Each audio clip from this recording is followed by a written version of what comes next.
Nas últimas 3 semanas, ou desde o início de 2025, eu tenho recebido uma pergunta incomum. A bolsa americana, ela tá cara? Não é melhor esperar um pouco? E as pessoas elas estão com essa dúvida, porque ano passado a bolsa americana fechou acima dos 23% de valorização. Não para de bater os topos históricos. E em 2023 ela também fechou o ano acima dos 20%. Então a gente está vendo 2 anos consecutivos com altas valorizações e batendo topos históricos. E isso traz a dúvida na galera. Será que é o momento ou é melhor esperar? O que eu tenho que fazer? Então eu decidi trazer nesse vídeo aqui uma atualização sobre a economia americana relacionando com gráficos sobre se a bolsa americana tá cara, se é tecnologia, qual o preço sobre lucro, tudo para vocês tomarem a melhor decisão. E aqui eu vou trazer tabelas, gráficos que vocês não acham por aí e ainda mais eu vou dar o meu comentário sobre isso. Eu tenho certeza que você vai sair desse vídeo aqui tomando a decisão se ele tá caro ou não o S&P e o que você pode fazer na sua carteira. É importante comentar que eu não sou a favor de ficar movimentando a carteira no curto prazo para agora é a melhor inflação, agora é juros, vai cair, não vai, mexo, vendo. Eu prefiro deixar pro longo prazo, mas é legal deixar vocês atualizados. Vamos começar aqui para responder essa pergunta se a bolsa americana tá cara ou não. Acho que é o ideal a gente iniciar pela inflação, que foi o último dado que a gente teve da economia americana importante agora, que foi nessa quarta-feira que saiu, onde fechou o ano de 2024, a inflação americana, em 2,9% nos últimos 12 meses. Então a gente vê aqui que a inflação de dezembro ela foi acima de novembro, outubro, setembro, e você vê que foi uma escadinha aqui, né, de aumento de inflação desde setembro, já era esperado, tá? A economia americana não parou, as coisas continuaram consumindo, né? A população continuou investindo, comprando, e dezembro já é um mês que espera-se que você tenha uma inflação um pouco maior do que os outros meses, já que é um mês que tem bastante datas comemorativas, o pessoal compra muito presente, consome mais. Mas o que foi bom é que o mercado já estava esperando essa inflação de 2,9. Então, quanto a isso, tudo certo. E dessa vez, o que deu uma impulsionada na inflação, além obviamente das compras e da movimentação americana, foi o preço da gasolina, que deu uma disparada em dezembro, principalmente por conta de tensões geopolíticas, a relação ali de Rússia e Ucrânia e principalmente com a entrada do Trump, que vai movimentar talvez algumas coisas relacionadas a isso. E aí o preço subiu com esse receio do que pode acontecer. Só para vocês terem ideia, esse aumento da gasolina agora em dezembro foi representativo a 40% dessa inflação agora de dezembro. Mas um dado que veio abaixo das expectativas, o que é muito bom para a inflação, foi o Core CPI, que é basicamente uma inflação tirando duas coisas muito voláteis, que é energia e comida. Então basicamente tira essa alta agora da gasolina. E aí a gente consegue ver que em dezembro veio em 0,23% de aumento, que é essa inflação menos comida e energia, e a expectativa é de 0,3%. Então isso veio abaixo do que o mercado estava esperando e isso incentivou o mercado a voltar a subir um pouco mais forte. Inclusive, se a gente vê a bolsa americana agora no início do ano de 2025, ela já voltou, saiu do seu prejuízo, né? Porque até então ela estava ali nos seus menos 0,55%, menos 0,7% e agora já está em 1,4% positivo. Já em relação às taxas de juros dos Estados Unidos, a gente não tem nenhuma novidade. Ela está ainda em 4,5%. Agora, daqui uma semana, duas, no finalzinho de janeiro, a gente vai ter a primeira reunião do Fed para 2025. E aí, o que o mercado está esperando é basicamente que eles mantenham a taxa de juros nos patamares atuais. Então, 97% do mercado acredita que eles não vão fazer nada com os juros em si, vai ficar em 4,5%. E é bem provável que isso aconteça. Em março, a expectativa também é que a taxa de juros não se movimente, em maio também não, junho também não, e provavelmente a expectativa do mercado é que a gente veja uma redução na taxa de juros lá mais para o final do ano, se acontecer, tá? Muito parecido com o que aconteceu ano passado, onde até julho, agosto, aí setembro a gente começou a ter a redução de juros. Então, por conta dessa inflação um pouquinho maior, né, voltando a subir, o Fed vai preferir deixar as taxas de juros nos patamares atuais por um pouco mais de tempo para tentar abaixar um pouco mais essa inflação. Entendido esses pontos que são muito importantes para a gente ligar com as outras coisas que eu vou mostrar aqui, agora a gente vai começar a olhar para ver o que está caro ou não e se a bolsa americana está realmente cara, se ela está superestimada, o que tá, o que não tá. Então a gente já começa com essa imagem aqui, que ela é muito legal porque ela pega exatamente o momento atual em relação ao preço sobre lucro de várias bolsas. Então aqui a gente tem o preço sobre lucro, que é da Nasdaq, e lembrando, quanto maior o preço sobre lucro, mais caro as ações estão em cima dos lucros que elas trazem. Então atualmente a Nasdaq está com preço sobre lucro de 27,6 vezes, e essa linha vermelha em todas essas colunas aqui, ela é a média dos últimos 10 anos. Então o que a gente consegue ver é que o Nasdaq, que tem ações de tecnologia, está negociando hoje realmente acima da média dos últimos 10 anos. A mesma coisa acontece com o S&P 500, que é as 500 maiores empresas dos Estados Unidos, que hoje está negociando a 21,8 vezes o preço sobre lucro, acima também da média dos últimos 10 anos. Só que aí a gente já vê uma diferença aqui do S&P 500 Equal Weighted, que é basicamente pegar o S&P 500, né? Só que em vez de dar posições maiores para as empresas maiores, então Apple, em vez de ter 7%, Nvidia ter 6%, eles dão pesos iguais para as 500 empresas. E aí você já vê que o preço sobre lucro já fica menor, né? Já fica em 17 vezes e próximo ali da média dos 10 anos. Isso mostra que a gente tem poucas ações aqui que tem uma posição maior no S&P 500 e que está provavelmente fazendo o valuation ficar mais caro. E vocês vão entender que é exatamente o que está acontecendo. A gente vê aqui ações de tamanho médio e ações de pequena capitalização, as small caps, negociando igual ou abaixo da média dos últimos 10 anos. Então aqui a gente já vê oportunidade e já tem a primeira resposta. Sim, a Bolsa Americana está negociando acima da média nos últimos anos, mas isso não quer dizer que você tem que deixar de parar de comprar ou que ela vai cair. E aqui a outra resposta que a gente tem é: existem outras coisas que estão baratas, não está tudo caro. A gente tem small caps negociando abaixo da média e ações de média capitalização, que não são aquelas big techs, também negociando a preços já iguais aos últimos 10 anos. E aí lembra que eu falei para vocês que possivelmente a gente tem poucas ações ali do S&P que estão fazendo o preço subir e de certa forma ficar cada vez mais altos? A gente vê aqui as Magnificas 7, né? Que é basicamente as 7 magníficas empresas que fazem parte hoje do S&P e que estão puxando o índice cada vez mais para cima. Então aqui nessa linha verde a gente tem essas 7 magníficas,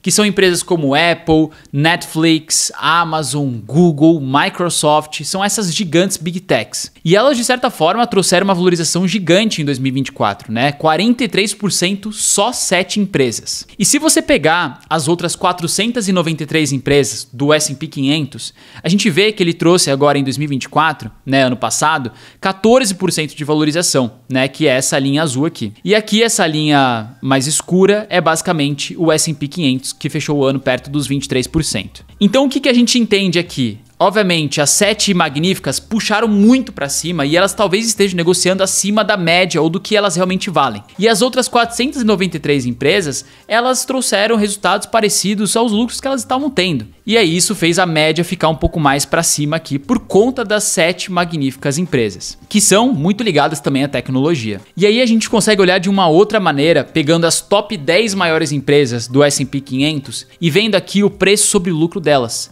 Então o que a gente consegue ver? A Tesla, que está no top 10 do S&P 500, está negociando a um preço sobre lucro de 118 vezes. A Broadcom, 66 vezes, Nvidia, 63 vezes, que são preços sobre lucros estratosféricos, muito altos. E a gente vê boa parte negociando a preços sobre lucros maiores do que o S&P 500, né? O S&P está em 26 de preço sobre lucro e as outras top 10 está 60 vezes, levando isso um pouco mais para cima. O top 10 aqui está com preço sobre lucro de 49 vezes, né? Então realmente acima do que a média do S&P 500. Isso mostra que pouquíssimas empresas continuam puxando o índice para cima e supervalorizando. São aquelas que estão dominando inteligência artificial, tecnologia e gerando muita lucratividade. Aqui a gente consegue ter quase a mesma visão do que o gráfico anterior, só que de uma forma um pouco diferente, né? Aqui a gente tem o S&P 493, que é excluindo as 7 magníficas. Então você vê aqui basicamente o retorno que teve no ano passado e o que contribuiu para chegar nesse retorno. E aí você vê aqui que tem bastante relação com o lucro entregado. E aí você vê que as 7 magníficas, elas tiveram uma valorização muito superior a qualquer outra empresa ou índice em si ano passado, e isso foi gerado muito pela lucratividade também dessas 7 empresas. Então o que a gente consegue entender com isso? Isso é bem legal. Basicamente, essas 7 magníficas, elas estão tendo rentabilidades superiores às demais porque elas também estão entregando lucros superiores às demais. Então, o preço acompanha o lucro ao longo do tempo. Só que a expectativa para os próximos anos é que cada vez menos essas 7 magníficas fiquem tomando posição no S&P, né, em relação às outras 493 empresas. Então, pode ser que elas comecem a diminuir um pouco o lucro ou não ter lucros tão exorbitantes que nem ano passado. Uma coisa que a gente consegue ver aqui é basicamente uma expectativa aqui do JP Morgan para as empresas de pequena, média e larga capitalização, né, alta capitalização aqui para o S&P 500 em 2025. Então a gente consegue ver que a expectativa para o segundo trimestre desse ano é que as small caps consigam trazer lucratividades maiores, tá? Ou seja, elas talvez teriam grandes oportunidades aí, já que elas estão negociando abaixo do preço sobre lucro dos últimos 10 anos e com grandes oportunidades de trazer lucros maiores esse ano. Em relação às outras empresas de média e alta capitalização, elas tendem a continuar trazendo lucros ainda esse ano, tá? Então elas continuariam valorizando. Só que aí tem um pequeno problema, tá? É a gente atrelar isso com as expectativas. Então, olha que legal essa tabela aqui, porque mostra muito como o mercado ele pode se arrepender de criar altas expectativas em relação aos lucros das empresas. Aqui a gente consegue ver 2023, 2024, 2025, e aqui a primeira coisa que a gente vê é a expectativa do mercado em relação aos lucros para aquele ano. Então, em 2023, a expectativa do mercado para os lucros é que os lucros caíssem 4,2%, e de fato caiu 3,4%. Então, na verdade, foi melhor do que as expectativas. Em 2024, a expectativa do mercado é que subisse 0,8 os lucros e subiu 7,6, então foi ótimo. E a expectativa agora para 2025 é que os lucros eles subam das empresas 23,5%, que é uma expectativa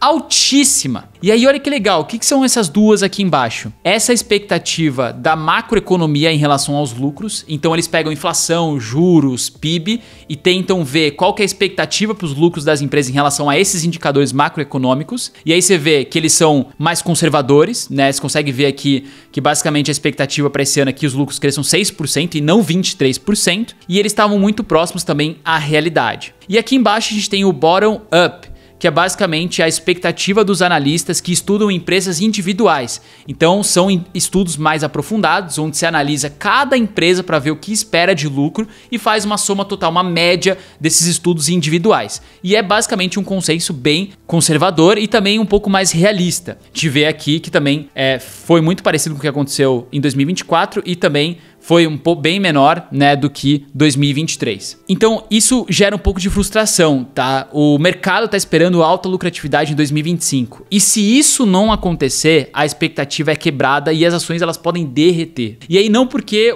as empresas não vão entregar lucro. Elas vão provavelmente entregar lucro esse ano. As expectativas para todo o mercado é que elas voltem a crescer e continuem a crescer ainda mais. Só que talvez não tanto quanto o mercado está esperando. E aí a gente pode ter uma quebra de expectativa, que é algo que a gente não tem como ter controle. E aí a gente olha que a expectativa dos lucros em si, ela tá um pouco mais forte em relação às empresas de tecnologia, que é aí que eu falo para vocês tomarem cuidado, tá? De fato, as empresas de tecnologia elas estão negociando a preços um pouco mais altos do que o normal, e você tem todo o outro mercado, todas as outras 493 empresas para investir, small caps, várias empresas que ainda estão interessantes. E aqui é bem legal esse gráfico porque ele mostra na linha azul pra gente o quanto o mercado tá posicionado em tecnologia, tá?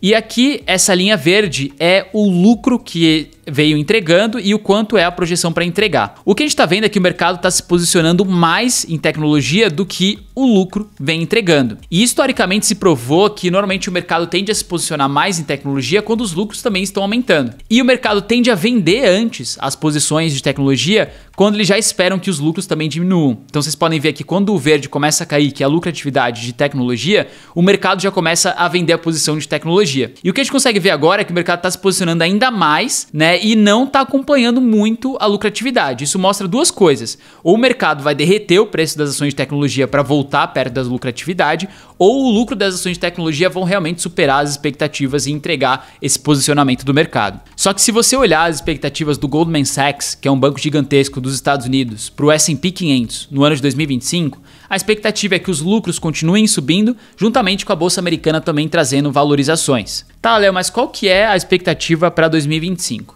O mercado, os bancos projetam um crescimento de 7% para esse ano de 2025. Isso porque ano passado foi 23%, ano retrasado mais de 20%, e dificilmente você tem anos consecutivos a bolsa valorizando acima disso. Então a gente pode ter um mercado um pouco mais tranquilo nesse ano. E é até legal essa imagem aqui, porque ela basicamente mostra aqui embaixo o quanto a bolsa valorizou e quantos percentuais dessas vezes aconteceu da bolsa valorizar acima dessas expectativas anualmente. Então, por exemplo, quantas vezes a bolsa valorizou entre 10% a 20%?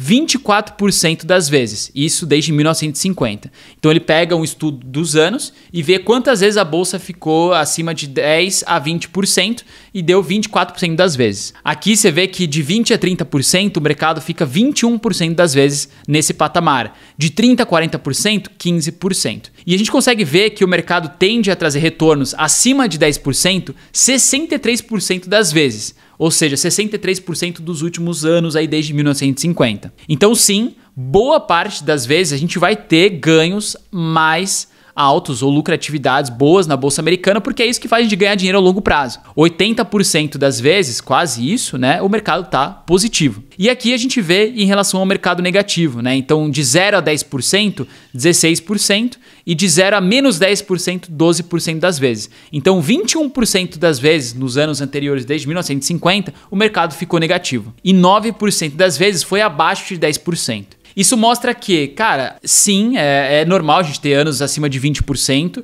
né? Você vê aqui que 63% das vezes a gente está acima de 10%. Só que não é todo ano que isso acontece. Vai ter anos que a gente vai ter anos um pouco mais negativos. Então é bom sempre a gente esperar isso, mas não mudar a nossa posição de investimento por conta de, e agora, porque subiu 2 anos consecutivos, vai cair. Não é assim. As empresas, de certa forma, estão crescendo porque os lucros estão entregando. Só que tem que tomar um cuidado com o que o mercado espera e o que é realmente entregado. E aqui a gente consegue até ver que o mercado ele está um pouco mais otimista agora em 2025 em relação ao que estava em outubro do ano passado. Então sim, a gente começou o ano com o mercado um pouco mais otimista para o S&P 500 nos Estados Unidos do que a gente estava no passado, talvez vendo os indicadores um pouco melhores. E olhando até a expectativa do Goldman Sachs para uma possível recessão, ela caiu para 15%. Então a chance para ter uma recessão nesse ano de 2025 caiu para 15%, ou seja, é uma chance muito baixa. E que eu realmente acho que vai ser muito difícil acontecer, a não ser que o meu receio é as empresas de tecnologia, algumas delas que estão super caras, super fora do comum e com expectativas lá em cima. E aí que entra o grande ponto de você conseguir identificar quais são as ações que estão mais caras ou nessa parte da tecnologia e investir mais nas outras que estão um pouco mais descontadas ou têm potencial de entregar resultados bons e continuarem crescendo. E aí eu queria aproveitar para falar para vocês aqui que a gente está com as vagas abertas da $M Black até a próxima semana. A $M Black faz parte da minha empresa aqui e a gente tem uma casa de análise, de recomendação, onde a gente tem carteira de ação, de ETF, recomendados para vocês com preço-alvo, entrada, saída, tudo pensando no longo prazo. Então a gente faz estudos de empresas, vê quais estão caras, quais estão baratas, recomenda as melhores, são ativos que fazem parte da minha carteira, então todas as recomendações são recomendações que eu compro, tenho particularmente investimento nelas, e a gente tenta sair fora dessa bolha do mercado, né? A gente faz estudos como esse que eu passei aqui para vocês, e até mesmo aulas ao vivo para quem é assinante da $M Black, bem parecida com essas, e de fato a gente faz esses estudos para encontrar, aqui tá muito caro, vamos mudar um pouco as nossas recomendações olhando para esse lado, mas sempre tentando buscar valuation pelas ações, buscando os melhores preços, as melhores empresas para você ganhar ao longo do tempo, evitando essas bolhas ou eventualmente preços muito caros. Porque não adianta você comprar uma boa empresa só que a um preço elevado. Você tem que comprar uma boa empresa a um bom preço. E é isso que a gente recomenda lá no $M Black. Não existe nenhuma casa de análise que tenha um foco somente no exterior para te ajudar a ganhar mais, que nem a gente da $M. E se você investe a partir de R$400 por mês, já faz sentido para você. Você já vai conseguir ter retorno do que você vai investir para ter no $M Black e ainda você vai ter ganhos maiores, superiores ao longo dos anos. O legal é que a gente não tem conflito de interesse nenhum, não tem parceria com nenhuma corretora, não ganha nada de nenhuma corretora para indicar. A gente realmente tem que fazer você ganhar dinheiro ao longo dos anos para continuar renovando com a gente. Então, se você tem interesse em saber um pouco mais sobre a $M Black, aproveitar agora para começar a dolarizar 2025 com o pé direito, eu vou deixar um QR Code aqui em cima e o link na descrição, você pode ver lá como tá funcionando, tudo certinho, mais detalhes. Eu tenho certeza que você não vai se arrepender e não deixa para depois porque as vagas vão fechar e a gente vai reabrir mais para alguns meses para frente. E antes de finalizar, eu queria fechar com chave de ouro aqui em relação ao dólar, tá? Então vocês entenderam um pouco sobre a bolsa americana, entenderam sobre a $M Black e agora a gente finaliza com o dólar. Bom, a gente pode ver que no momento que eu tô gravando esse vídeo, o dólar tá a 6,04. Então ele caiu bem, né? E eu tô mostrando isso no site invest.com porque o Google tirou o dólar ali que eles mostravam em si no site deles por conta de estarem mostrando errado. Então eu tô mostrando aqui em outro site. Mas o dólar ele caiu bem, tá? Ele tava 6,15, 6,20 no início do ano, caiu para 6,04. Isso porque a inflação veio boa lá nos Estados Unidos, então gerou uma expectativa legal de que o mercado vai continuar andando forte nesse ano provavelmente, e eles tendem a investir um pouco mais agressivamente e tomar um pouco mais de risco. Então entra mais dólar aqui no Brasil. Então isso gera uma oportunidade também de vocês comprarem mais dólar já para esse mês de janeiro, se você ainda não fez seu aporte, tá? Gera uma grande oportunidade aqui em si e é o que eu vou fazer, tá? Eu investi uma boa grana agora em janeiro, vou aproveitar esse dólar, mesmo que esteja R$6, dólar caro é aquele que a gente ainda não tem. Então a gente tem que aproveitar e vamos embora dolarizar em 2025. Agora eu quero saber de você o que você achou dessa análise minha, se valeu a pena ou não, que você entendeu, qual que é a sua expectativa para esse ano. Diz aqui embaixo que eu vou ler todos os comentários. E se você gostou desse vídeo, desses gráficos, dessas análises, é exatamente o que eu faço lá na Dollarame Black, nas aulas ao vivo que a gente tem, especialmente para quem é assinante a cada 15 dias. Então você vai ter algo bem parecido lá diretamente para você ficar atualizado sobre a economia americana. Então existe uma grande oportunidade de você estar junto com a gente em 2025 também. A gente se vê no próximo vídeo, grande abraço, valeu, até mais!